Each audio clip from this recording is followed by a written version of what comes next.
আসসালামু আলাইকুম দর্শক।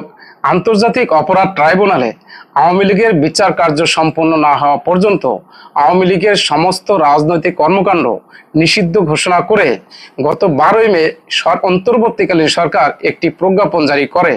আর এরই পরিপ্রেক্ষিতে বর্তমানে অনলাইনে একটি ভিডিও ফুটেজ বক্তব্য বা কয়েকজনের বক্তব্য সহ বর্তমান অন্তর্বর্তীকালীন সরকারের আইন উপদেষ্টা আসিফ নজরুলের বক্তব্য ভাইরাল হতে দেখা যায় এবং প্রচার করা হয়েছে। সেখানে অন্তর্বর্তীকালীন সরকারের আইন উপদেষ্টা তিনি বলেছেন, ভুল করেছি আওয়ামী লীগকে নিষিদ্ধ করে। দর্শক, এই আওয়ামী লীগকে নিষিদ্ধ করে ভুল করেছি এই ধরনের কথা আসিফ নজরুল কি বলেছেন বা তার এই বক্তব্য কতটা সত্য, এই বিষয় নিয়ে এখন আপনাদের সামনে আলোচনা করব। প্রচারিত ভিডিওতে সংযুক্ত আসিফ নজরুলের ফুটেজে আসিফ নজরুলকে বলতে শোনা যায়, আওয়ামী লীগকে নিষিদ্ধ করার একটা দাবি উঠেছে। আওয়ামী লীগ বাংলাদেশের স্বাধীনতা সংগ্রামের নেতৃত্ব প্রদানকারী দল।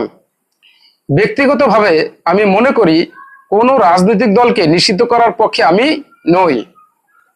তবে রিউমার স্ক্যানার টিমের অনুসন্ধানে জানা গিয়েছে, আওয়ামী লীগ নিষিদ্ধ করে ভুল করেছি শীর্ষক কোনো প্রকাশ্য মন্তব্য আইন উপদেষ্টা আসিফ নজরুল করেননি, বরং কোনো নির্ভরযোগ্য তথ্য প্রমাণ ছাড়াই আলোচিত দাবিটি প্রচার করা হয়েছে। প্রচারিত আসিফ নজরুলের ভিডিওটি আওয়ামী লীগ নিষিদ্ধের আগের সময়ের, অর্থাৎ এই যে বক্তব্যটি এখন ভাইরাল করা হয়েছে বা প্রচার করা হয়েছে অনলাইনে, এই বক্তব্যটি 2024 সালের।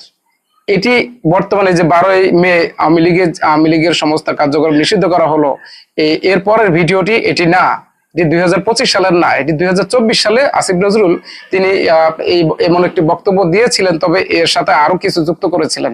শুধু তার এই বক্তব্যটি কাটিং কুটিং করে তারপরে প্রচার করা হয়েছে। সেখানে এই ভিডিওতে রুমিন ফারহানাকেও দেখা যায়।